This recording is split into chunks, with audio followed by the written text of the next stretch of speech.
I'm Dan Trepal. I'm a archaeologist at Michigan Tech University, adjunct faculty in the social science department, and senior geospatial research scientist in the geospatial research facility. I am a graduate of the Industrial Archaeology and Heritage program at Michigan Tech, and I've been working in industrial archaeology for almost 15 years now. And I've been specializing more recently in the industrial archaeology of the Great Lakes region, particularly Lake Superior Basin, where I'm located here in Upper Peninsula, Michigan. Today, I'm going to, rather than talk about the history of a site and a walkover, we're actually going to go underground, and I'm going to spend a little bit more time talking about the actual documentation of a site. And this is a mining site, a copper mine in Upper Peninsula, Michigan. And really the focus of the project is doing documentation underground, which is something that to this day is still not as common perhaps as it could be. And this is also sort of one of those cases where the mine's history is perhaps not as important as the mine as an archaeological site and the methods we're attempting to use to document it. So, without further ado, the place we're talking about is called the Adventure Mine, or the Adventure Mining Company. And this is a copper mine, again, in the base, at the base of the Keweenaw Peninsula. Some of you are familiar with this area, often called the Copper Country in the Lake Superior Basin. And this is a mine that is part of a globally significant mining region that sort of peaked about in the late 19th century. The Adventure Mining Company itself started in about 1850. So the 1840s is really when you start seeing copper mining booms in this part of the world. And they sort of peaked towards the end of the 19th century. So this was an earlier mine. And like many mines from the boom periods, it was not particularly successful. It was well capitalized to begin with. But despite some silver deposits along with the copper, it sort of quickly became evident that this was not going to make a whole lot of money. And so just after just a few years, they introduced a tribute mining system of tribute miners coming in to pay to mine and taking part of their copper with them and the rest to the mine. But it didn't really work out. By 1870, the whole operation kind of wound up, was sold, and eventually became idle, which is typical of many mining sites up here from that period. But it did get a second lease on life at the very end of the 19th century. So this would have been after this area had developed into a more mature mining district and more money was attracted to the area. So it was purchased by the Consolidated Copper Company, the Adventure Consolidated Copper Company, which heavily invested in upgrading the plant of this hard rock mine and really heavily overinvested. They developed what they thought was going to be a very sophisticated high-tech mine, and the ore just wasn't really there to support it. So it was a major failed speculation. And the mine went back to tribute sort of in the early decades of the 20th century, but closed for the last time around 1917. Parts of the site were somewhat mothballed and in operation till about 1920 or so, but really the last mining ended during the First World War with a total production of just under 11 million pounds, which sounds like a lot, but of course, given the time this mine was open and the amount of money invested in it, it's actually not all that much. And so it might have passed into history as a relatively uninteresting footnote, but for the fact that, for one thing, the underground workings remained largely undisturbed. And in 2004, it was purchased by Matt Portfleet, who is a mine safety officer at Michigan Tech. And he began to run the mine as a heritage site, a tourist experience, and a heritage partner with the Keweenaw National Historic Park up here, which is a partner park. So it's a slightly different model some of you may be familiar with, whereby the park itself doesn't actually own much land, but is partnered with a number of privately owned and run sites that make up the bulk of the actual park, so to speak. And this is one of them. And they have dewatered the first and second levels, or rather part of the second level. The first is mostly above the water table. And they actually run a tour experience in this mine. And it's a pretty exciting experience. I highly recommend it if you're ever up here. You can come, and there are several different grades depending on your level of fitness and sort of acceptance of risk. The waiver they have you sign includes alien abduction as one of the possible outcomes. So they are a little tongue-in-cheek, but Matt is a really competent guy, and they do a little bit of rappelling, and they take you into some largely untouched, undeveloped parts of this mine. So you can go and see the stopes and some of the other features of the mine virtually untouched. They also used to do some drilling demonstrations, but recently that's kind of fallen by the wayside due to some safety rules. But they put together a pretty interesting experience, and this really has become a popular site now. A lot of people visit it. You can see on the right the adit whereby we actually access the mine to do our own field work. That's the opening at the top is actually called the ice cave because it's filled with ice pretty much year round. And in the middle there is Hans and Heidi, the two six-wheel drive Pinzgauer ex-Austrian Army off-road vehicles they drive people around in. So they put together something that incorporates the mine, but also the sort of an adventure experience, hence the name. Where we come in, or rather I come in, is looking at this from the perspective of archaeology actually done underground. So archaeologists are doing lots of archaeology in caves, and some fantastic archaeological work is being done in caves, and a lot of challenges to doing field work in an environment like this. It's a very hostile environment. The archaeology itself and the cave ecosystem are both very fragile and hard to access, and there's a lot of hazards. But what's relevant for our talk is that the vast majority, virtually all of this work is being done on ancient contexts. So there's a very long tradition of archaeology, both in the old world and new, but you're talking about paleoanthropology or indigenous archaeology, and not so much archaeology of the historic era. It's not, there hasn't been none of it, but there has been very little.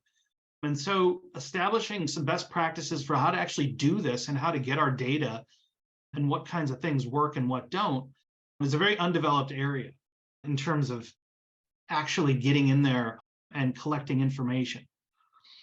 And that's sort of where the Adventure Mine comes in. So in the summer of 2021, Matt Portfleet, who had been working on pumping the third level, finally was able to dewater the third level of the mine. And this is something that took him years and many thousands of dollars, and various different partially successful attempts to use different kinds of pumps and solar panels and such. It was a major effort. And of course, you know, this mine was originally kept dewatered as a major operation, but as a heritage site, affording funding that work was a major commitment, which is again why some of this stuff is so rare. When he actually opened this up and went down there in the summer of 2021, he found about 2,000 feet of drifts on the third level, large stoked out areas where the copper had been removed, intact timber cribbing, which you can see in the picture here, and also some fantastic archaeological features, including hobnail boot footprints from the tribute miners who walked out in 1917, intact wooden casks and boxes and other wooden artifacts, the ore chutes in very high state of preservation, rails, ties, all the things you'd expect to see there, all still there. And so when we learned about this, he actually asked the archaeologists at Michigan Tech for help documenting the site. And so I put together a 5-week pilot study that was funded by an internal grant at Michigan Tech to develop ways of documenting this. Due to the fragility of it and the complex archaeology, all the stuff that's down there, but it's so fragile and it's also dangerous, so you can't get a lot of people down there. So this project was funded. We prepared to go in early summer 2022, and then we learned that the pump had failed and had actually filled the third level up with water and some ice as well. So that delayed us a bit last summer. until basically the end of June. And we finally got started doing some field work in early July.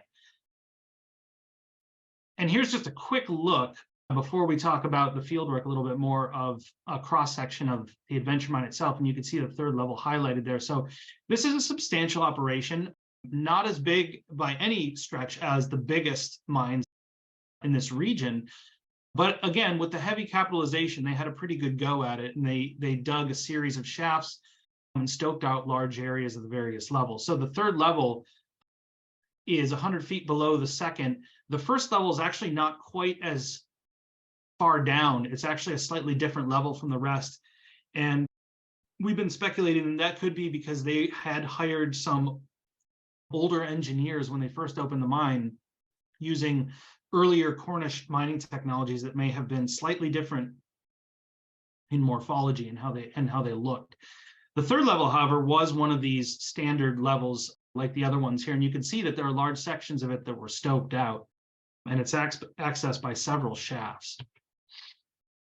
So there were essentially three phases or three things we did in this project. The first was some very typical archaeological documentation work where we went in, identified features, and described and labeled them, measured them, photographed, and basically established what is down there and what kind of condition it's in. And just to give you a taste of some of those here, you can see the shovel there in the upper right-hand corner. The wood, the condition of the wood is very good. You see pieces of boxes in many of these photos, a padlock in the lower right there, and then this sort of wooden frame structure that was in the middle of one of the drifts. So we kind of walked through the site and documented this stuff. So this is very typical. You'll notice there's just a layer of fine silt over everything, and that's the result of the water level dropping and all the fine particulates settling on the floor. Here's just a quick shot of what a typical section of the whole mine floor looked like.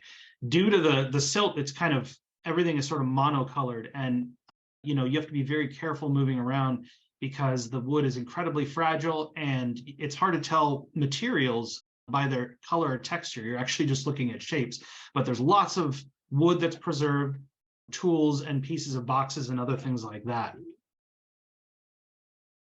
A couple of other shots here. The one on the left is actually a piece of a whiskey bottle. We found pretty much the entire whiskey bottle in essentially the same spot where someone probably finished off their last dram and dropped it. So what we're seeing from this is really, despite the fact that some organics floated and then settled as the mine was filled with water and then dewatered, the level of disturbance down here is very low. So the chance of seeing evidence of mining activities in the place where they were happening is very, very high. The preservation is very, very high. On the right, you can't maybe see it very easily, but if you look to the right side on the right rail, you can see there's a slight change in color in the mud compared to the left. And that just shows the amount of disturbance walking through there once can actually inflict on the site. This was the original discoverer. When Matt walked through, he left footprints. And initially that wasn't a big of a deal until we actually found footprints that were still there. And there are large sections of these hobnail boot footprints, particularly in between the rails where the last tribute miners were walking out as the mine closed in 1917. So again, this is like an extremely ephemeral and delicate archaeological feature. And of course, as soon as the mine was dewatered, this started to dry out and degrade. So there was a sense of urgency in documenting this. There's also quite a bit of graffiti in the mine. This particular one is not amongst the most spectacular, but I'll get to why we don't have pictures of the other ones in a moment. But some of them were created by carbide lamps. So just sort of getting the soot on the walls and writing something on them. Others are scratched in like this into the sort of rock itself. So we documented a bunch of those. And the second phase beyond our basic walkthrough was actually remote sensing, two phases of remote sensing, I should say, the second and third phase. The first was using a LiDAR scanner, a terrestrial LiDAR scanner. So you can see a picture here with my undergraduate field assistant, Grace Ojala, who with me comprised the entire field team. So this device was brought in because of the fragile nature of the mine workings, because of the fact that you can see this sort of slope here. We're actually on one of the stopes. Being able to document things was pretty hazardous. And so there were parts of the stopes that we couldn't really get to without either damaging archaeology or posing a pretty high risk to ourselves. This thing could scan up into those stopes or into hard to get areas. The goal of using this technology, again, is we don't have the ability to use traditional archaeological techniques and documentary techniques as much as we might want to in sites like this. And so the purpose here is to scan as much as we could to produce a very precise map of the mine itself that would support making essentially a 2D baseline archaeological map and some 3D models that could be recorded as video fly-throughs. And that's something we could share both with visitors to the heritage site and the National Park Service, but also to support future archaeological research as well. This is also a place that visitors are probably never going to be able to go because it is simply that much harder to get to than the second level. And of course, it's about 20 minutes for a healthy person to walk, climb, crawl their way down here, down a few stopes that break through between levels. And it's probably never going to be safe and easy to do, no matter what kind of development Matt does to the mine. And so this scanning is basically providing that record for us. The main issues we had with the LiDAR scanning was that it's pitch black, so we can't use its onboard camera to produce a photorealistic 3D texture model of the mine. And of course, moisture is the enemy of any electronics, and it's also very cold down there, so batteries don't last very long. And of course, again, the nature of the terrain, this is a terrestrial LiDAR, so it sits on a tripod, and I often had to use Grace as a tripod holder, and she had to crouch and hide herself between the legs because this thing has a 360-degree sweep of its laser scanner. So that was a little bit difficult at times. But you can see here on the left a quick little view of one of the basic scans. This is a point cloud, not a photograph. And the object kind of in the center at the top there is a model of the LiDAR itself, so it knows where it was. And I have stitched together several scans there, so you can see another icon representing another LiDAR location in the middle there. You can see some cribbing on the left, and this is essentially in the same place as the photograph on the right. The white spheres are used to actually register different scans, to stitch them together to create a larger model. So those are our control points that allow the different scans to be connected. Here's another shot. This is kind of what the raw output of the LiDAR actually looks like. It's a flat image, but it's actually a 360-degree image. And in this particular one, it caught Grace trying to hold onto the tripod. So that was one of our early attempts to actually, in this case, climb up into a stope. So you can see just barely at the bottom left there, the rail running through the drift and some of the timber cribbing. So we're up at the top here. This was one of the ones we could actually access the top of. And you can see the spheres were marked out automatically by the software in there. So this is a monochrome representation. It's a monochrome, but it's a high precision 3D scan of as much of the mine as we could get to.